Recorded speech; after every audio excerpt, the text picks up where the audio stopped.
What's up, guys? Welcome to round 3 of the candidates tournament. I'm just going to show you one game today. It was Fallujah versus Nakamura.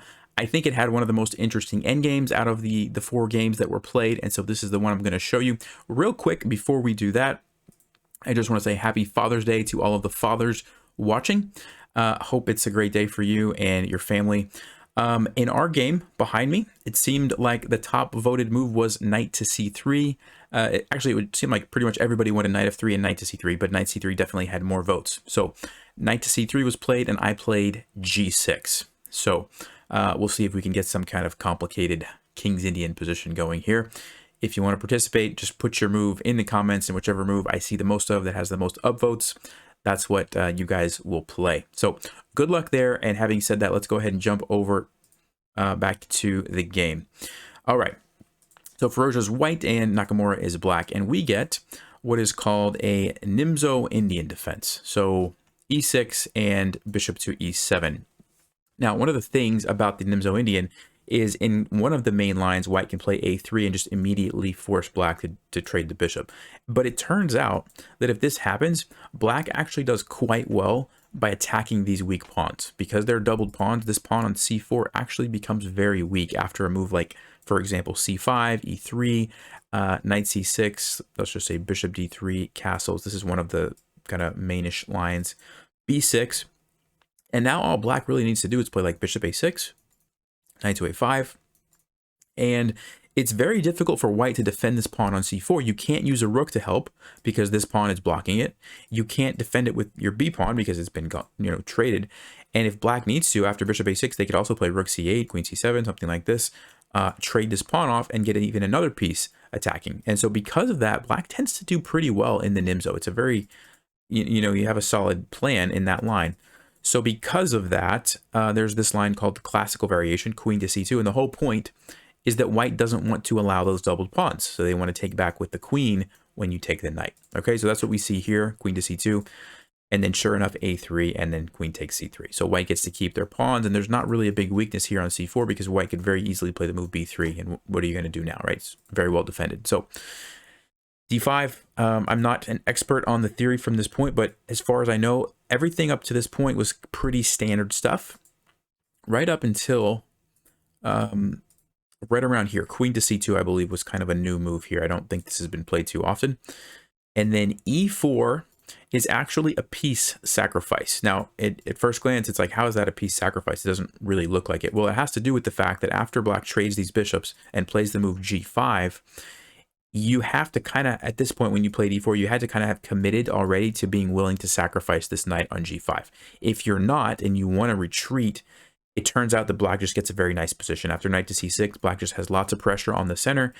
You wasted some time over here and your bishop's kind of cramped, and it's just a good position for black. It's a little bit complicated, but that's kind of what you need to understand, that when you played e4, you had to really be willing to follow through and sacrifice your knight here. And now the point is, the knight can't move because it's pinned. The queen can't move away because then you just lose the knight. And white is threatening to play e5 to win back the piece. And on top of that, white has successfully exposed black's king. There's no more pawns defending it. And there are moves like the rook coming up and over, even f4, and this rook coming up and over the queen. Lots of ways that white could potentially attack black's king. And so black has to be very careful. So knight to c6.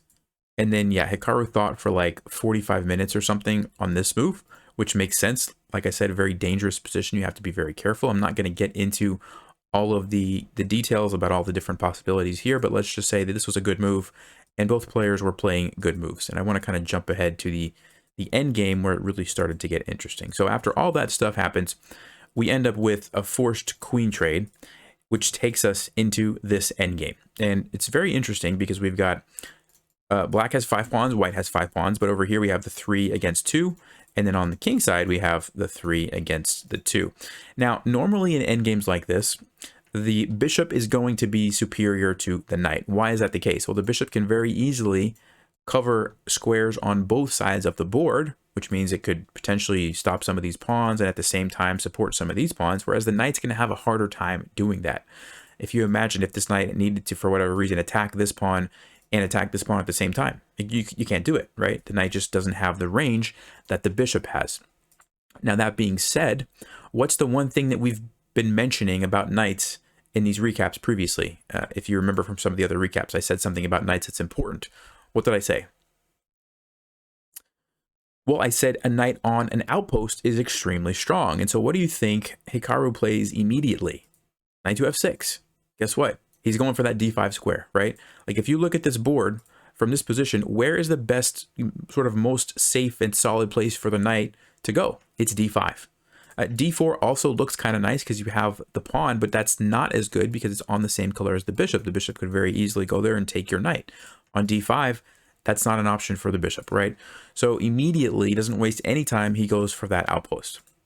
So h4, white is obviously would like to push these pawns. Knight to d5, here we go.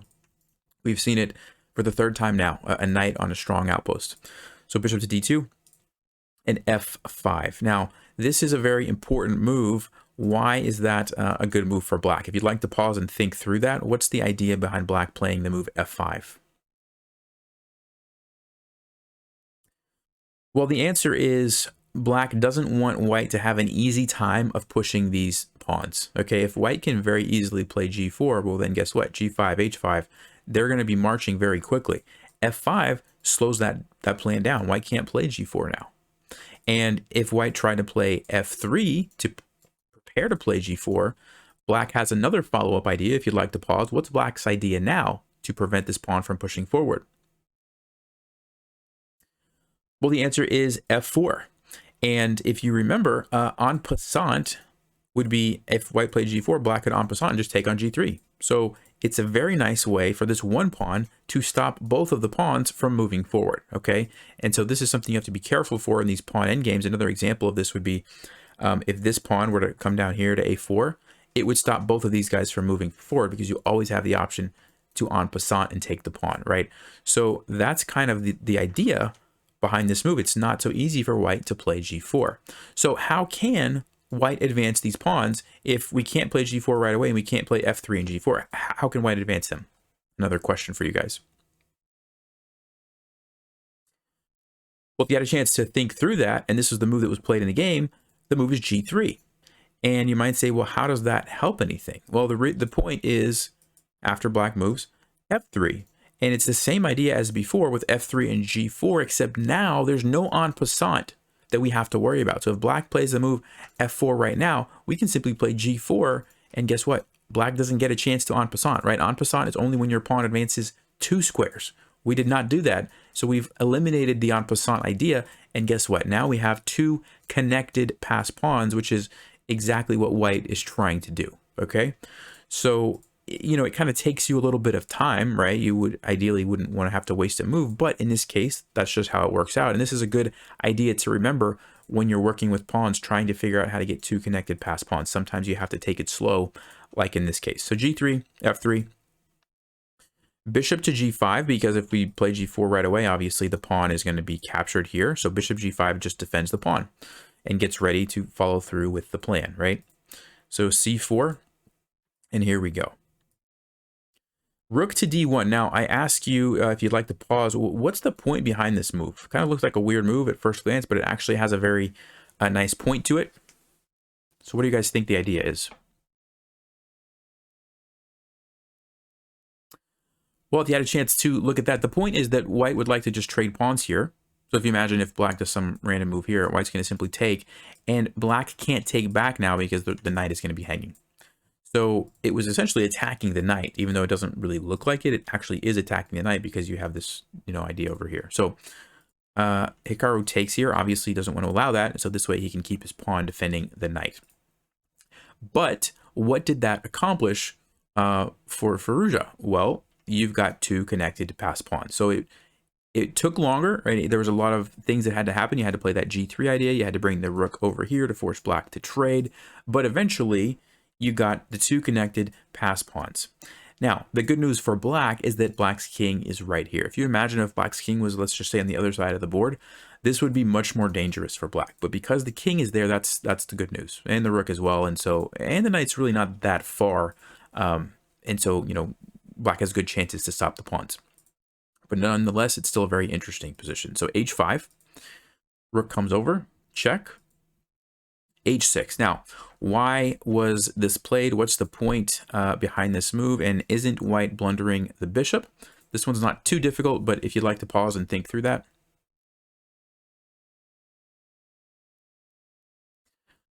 Well, if you had a chance to look at that, the idea is that if the rook takes the bishop, you have h7, and there's no way to stop this from becoming a queen. You can't go here because the pawn takes it. You can't go here because this pawn takes it, and white just wins the game.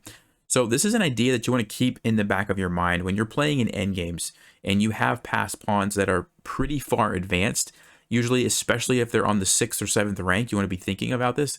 A lot of the times, you can sacrifice pieces in creative ways and end up with a queen if you're kind of on the lookout for it, right? So this is something that I think a lot of beginners would maybe miss this idea, right? Like you're in this position, you think, I got to move my bishop somewhere. And if you do that, well, I mean, now the rook's going to take your pawn and you probably just lost your winning chances, right? So keep an eye out for those types of ideas of even if you have to sacrifice a piece to get a passed pawn that can become a queen, all right? So h6, the rook goes over here. And now Firouzja made a little bit of a mistake here, which is interesting because normally speaking, when you're trying to win endgames like this, a lot of times it makes sense to trade the rooks off because the rooks can really lead to some drawish positions because they're so good at kind of stopping past pawns and that kind of thing. But in this case, trading was actually a mistake, okay? And there's this idea that Stockfish kind of found, which was rook h1, lining up with the pawn. And the point is that if black ever tries to kind of bring the king over to go to g6 and set up some sort of blockade, bishop to d2 is attacking this pawn. And after b4, there's this move rook to c1. Actually, excuse me, you have to throw in the check first. The king can't go to over here because you have h7. And the point is you're going to win the rook. Or if black tries to go up, now you can trade rooks and then you get the queen. So because of that little tactic, black actually has to run back this way, either to e7 or to e8. And then you don't take, but you can slide over here, and you actually have a lot of threats that black just can't deal with everything. So if you imagine if they try to save this pawn that you're attacking, well, then they've lost control of this one, and so you're winning this pawn. Or if they try to, let's say, push it, you can simply take, and you're winning, the pawn like this. And if they take over here, well, both of these are very weak. You're going to be able to push this pawn, and your king can take those really at any moment. And so because of that, it's just too many threats, basically, that black can't deal with at all. So that was a nice little line, probably kind of difficult to see. And of course, black probably could have tried something else, right? So like if you played rook h1, black didn't have to play king f7. There's other moves. Stockfish is saying rook g8 was an idea. But anyway, what happened in the game was the trade. And still kind of an interesting position because you still have the two connected pawns, but now black's king is very nicely positioned to be able to stop them. All right, and so here we go. Bishop, it's attacking the pawn over here. So a4, g5, and king to f7. Now, what black is trying to do is sit the king on a light square because it's obviously can't be attacked by the bishop.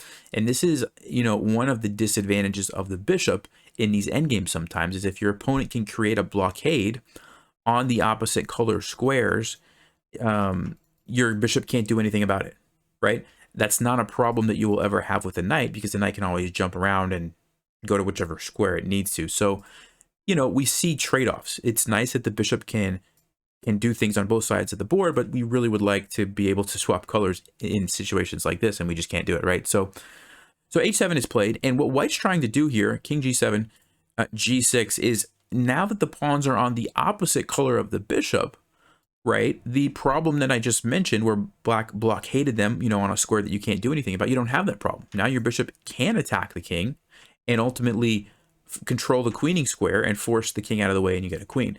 The problem that white has now is that annoying knight on d5 is preventing that, right?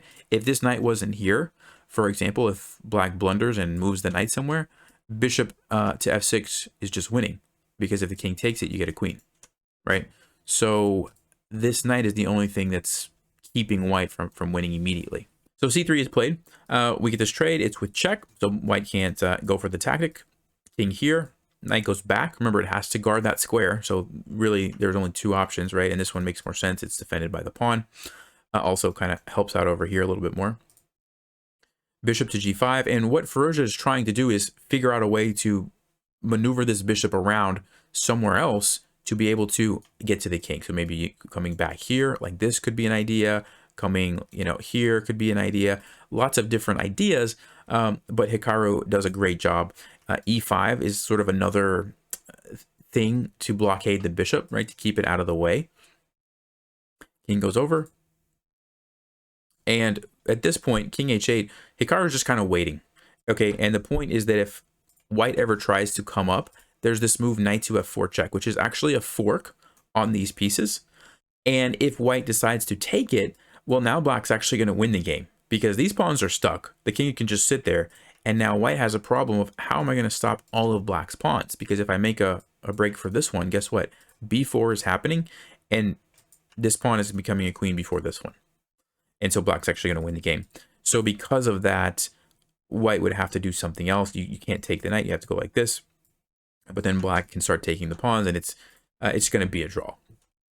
So because of that idea, there's not really any way for the king to move, right? You see how all of these squares are kind of off limits, sorry, for the white king. These are illegal, and then both of these other two fall into this fork here that I just mentioned. So that's kind of the problem, and that's how black is able to sort of hold the draw. And also notice there's no way for the bishop to really get to the king because the knight's doing a great job of controlling that f6 square, and this is also kind of blocking off the diagonal. So we get a few more moves, but at the end of the day, the bishop has to come back here and keep an eye on this pawn, and there's just no way to make progress, and we just get this draw. So a very interesting position, though, knight against bishop. But again, it just goes to show how that the knight being centralized and defended, did you see how strong that was yet again? We keep seeing that, even against a bishop, which is supposed to be a better piece in these types of endings, and the knight was still able to hold the draw. Now, that being said, there was that line, rook h1 line that we looked at where white probably could have had some winning chances, but still, a very interesting game. Hopefully you found that interesting and learned something as well. And real quickly, let me just jump over and show you the standings. All right, so we have Fabiano Caruana, Jan Nepomniachtchi, both 2 out of 3, so currently in the lead by half a point. Then four-way tie here with 1.5 out of 3. And then at the bottom, if you can see that there, 1 out of 3. So everybody is within striking distance. There's still a lot of games left. Nothing has been decided. But yeah, Fabiano and Jan are off to the best start so far. So I'll see you guys back in round 4. Tomorrow is the rest day, I believe. And so, yep, hope you enjoyed that. Don't forget, in our game, it is your move. Good luck, and I'll see you guys next time. Stay sharp, play smart, and take care.